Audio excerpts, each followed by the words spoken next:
Laymen's evangelical fellowship స్థాపకులు దానియేలు గారు 55వ సంవత్సరం ఆగస్టు 31వ తేదీన చేసిన ప్రసంగము. మత్తయి సువార్త 5వ అధ్యాయం 10వ వచనము.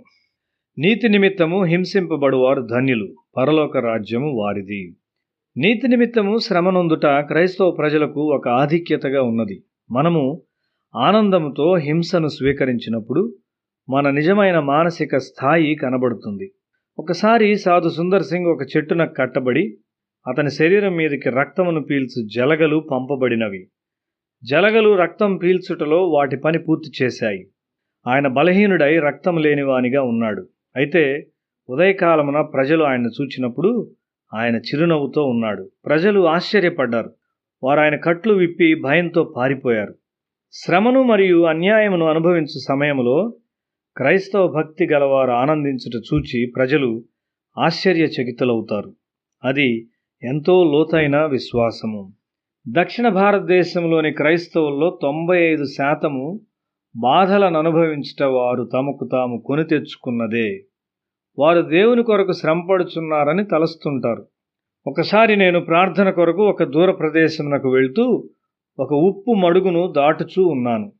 ఆ మడుగులలో నీరు తక్కువగా ఉన్నప్పుడు వాటిని దాటగలము గాని అలలు వచ్చినప్పుడు అవి నిండిపోతాయి. కొంత సమయం ప్రార్థించిన తరువాత వెనుకకు వెళ్ళు అని ప్రభువు చెప్పాడు. నేను ఎక్కువ సమయం ప్రార్థించాలని కోరాను మరియు మడుగును గూర్చి నేను పూర్తిగా మర్చిపోయాను. నేను వెనుకకు వెళ్ళుటను గూర్చి ప్రభువు బలవంతం చేస్తూ ఉన్నాడు. అల త్వరగా తిరిగి వచ్చింది.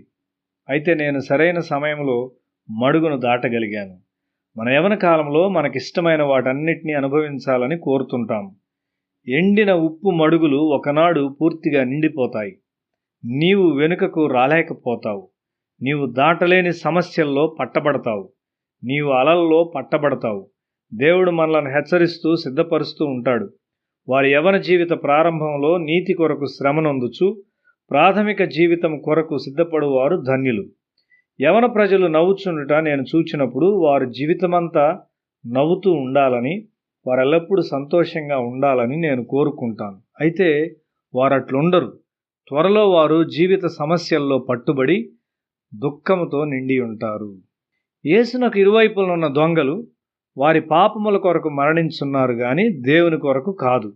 చాలామంది క్రీస్తు కొరకు శ్రమపడుతున్నామని చెప్తూ ఉంటారు. ఏ విధంగా?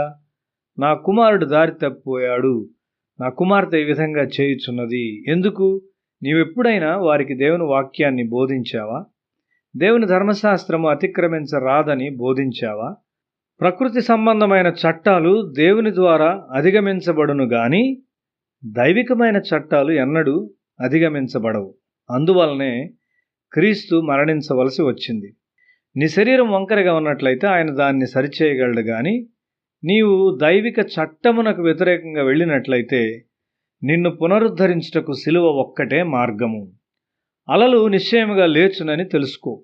జీవిత సమస్యలు నిన్ను నలిపివేస్తాయి. అప్పటికి నీ తల్లిదండ్రులు ఈ లోకాన్ని విడిచి ఉండవచ్చు. నీవు పరిష్కరించలేని సమస్యలు నీవు ఎదుర్కొంటావు. ప్రజలు తిరిగి జన్మించుటను నిర్లక్ష్య పెడుతూ ఉంటారు. అనగా జీవితంలో ఎంతో ప్రాథమికమైన మరియు విశిష్టమైన విషయాన్ని నిర్లక్ష్య పెట్టుట. దేశంలో పునర్నిర్మాణము అనగా విద్య, ఆర్థిక మరియు వైద్య విషయాల్లో నిర్మాణము జరుగుతూ ఉన్నది. అయినప్పటికీ అన్నీ అస్తవ్యస్తంగా జరుగుతూ ఉన్నాయి. ఎందుకు? ఆత్మీయ విషయాలు నిర్లక్ష్య పెట్టబడినవి. దేవుని ముందు నీ స్థానము ఏమై ఉన్నది?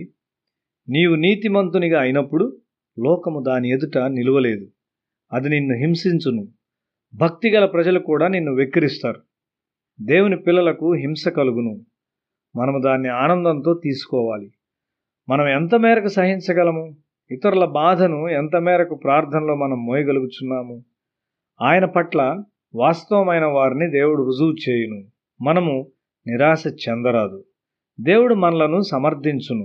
క్రీస్తు కొరకు శ్రమనొందుట మరియు ఇతరుల ఆనందం కొరకు శ్రమనొందుటలో ప్రభువు మనకు సహాయము చేయునుగాక.